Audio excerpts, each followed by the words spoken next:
प्रदेश Congress committee में सचिव हूँ और ओबीसी डिपार्टमेंट में प्रदेश में वर्किंग प्रेसिडेंट जी।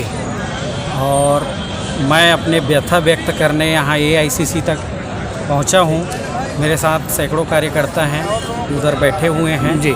और मैं बहुत दुखी होकर, क्योंकि राहुल गांधी जी का जो सपना है उसको तोड़ा जा रहा है, उसको कुचला जा रहा है। राहुल गांधी जी पूरे देश में मोहब्बत की दुकान खोलकर एक दूसरे में भाईचारा, प्रेम की भावना इसको आगे कर रहे हैं, लेकिन कुछ लीडर ऐसे हैं जिनको मैं भी नहीं जान रहा हूँ किसने कैसा षड्यंत्र किया है और पैराशूट बाहरी प्रत्याशी को, जो ना यहाँ का रहने वाला है, कसडोल का ना वोटर है। नहीं सर, मैं एक काउंटर क्वेश्चन करूंगा। इसमें जो आप कसडोल में इस तरीके की प्रॉब्लम आई, इसके पीछे क्या कारण रहा और क्या ब्रेकअप है जिसकी वजह से बाहरी आदमी हाईकमान को लाना पड़ा? इस हाईकमान ने नहीं लाया है, वही के किसी लीडरों ने किया होगा। हाईकमान तो पूरा मेरे साथ था, हाईकमान अंतिम दौर तक मेरे साथ था, हाईकमान पूरा मेरे सपोर्ट में थे, क्योंकि हाईकमान ने साफ कहा था कि इस बार कोई पैराशूट प्रत्याशी नहीं होगा, सर्वे के आधार पर। और जो ब्लॉक कांग्रेस कमेटी में फॉर्म भरेगा, जिनका नाम सर्वे में होगा और जो जीताऊ प्रत्याशी होगा उसी को टिकट मिलेगा। वहाँ पर सिटिंग एमएलए थी, अगर मुझे लगता था कि मैं नहीं जीत पाऊँगा तो उनको दे सकते थे। वहाँ 3,66,000 वोटर है, उनमें से किसी को भी दे सकते थे। मैं ब्रेकअप क्या है 3,66,000 का? कौन सबसे ज़्यादा ओबीसी, एससी, एसटी कौन है? वहाँ ओबीसी की संख्या सबसे ज़्यादा है। एससी कम्युनिटी के लोग भी 1,10,000 के लगभग एससी कम्युनिटी के भी लोग हैं और साहू कम्युनिटी के भी 90,000 वोट है वहाँ। जब आपने इस तरीके की आप समस्या आई तो आपने हाईकमान के सामने कुछ बात नहीं कही? बिल्कुल, मैंने हाईकमान तक अपनी बात रख दी है, सभी को अवगत करा दिया है।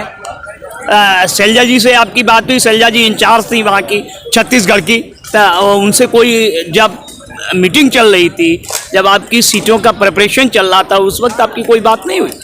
नहीं, इस पर यह था कि हाईकमान के लोग या जो प्रभारी हैं, इन लोगों का ये रूल्स था कि जो टिकटार्थी हैं उनसे उस टाइम मिलते नहीं थे, क्योंकि उनका सभी का फीडबैक, सभी का बायोडाटा उनके पास था, उसके आधार पर वो करते थे।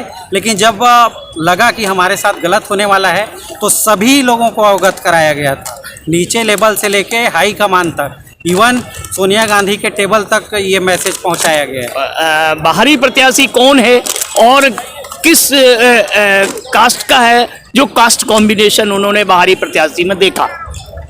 बाहरी प्रत्याशी का मतलब ये होता है कि जिन्होंने पूरे 5 साल में या कभी भी उस क्षेत्र में काम ना किया हो, जो वहाँ का वोटर ना हो, जिसका घर ना हो, उसको बाहरी प्रत्याशी कहा जाता है।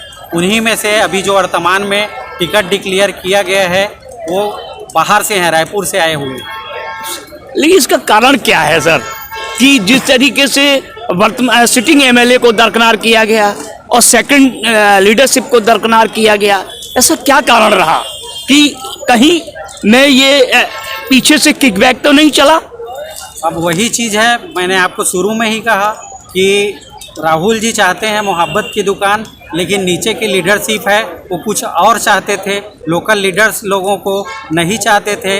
वहाँ के आम जन भावना थी, उनको दरकिनार करने का उन्होंने सोचा होगा और इस तरह का जो भी कुत्सित प्रयास किए हैं। अब हमको तो पता नहीं है, क्योंकि हाई लेवल का मामला है, हम तो जान नहीं सकते कि वहाँ पर किसने और क्या किया है। मैंने एक शब्द इस्तेमाल किया, किकबैक।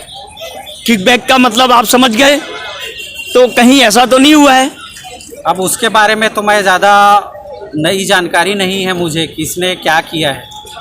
अब आपको आगे किससे मिलने का आपका प्लान है, किससे अपनी बात कहेंगे? शैलजा जी से आपकी मुलाकात हुई दोबारा? फिर मैंने सभी जगह अवगत करा दिया है, चाहे वो खड़गे जी हो, चाहे शैलजा जी हो, चाहे प्रियंका जी हो, सभी के टीम के लोगों को मैंने अवगत करा दिया है कि हमारे विधानसभा के साथ न्याय कीजिए, इंसाफ कीजिए।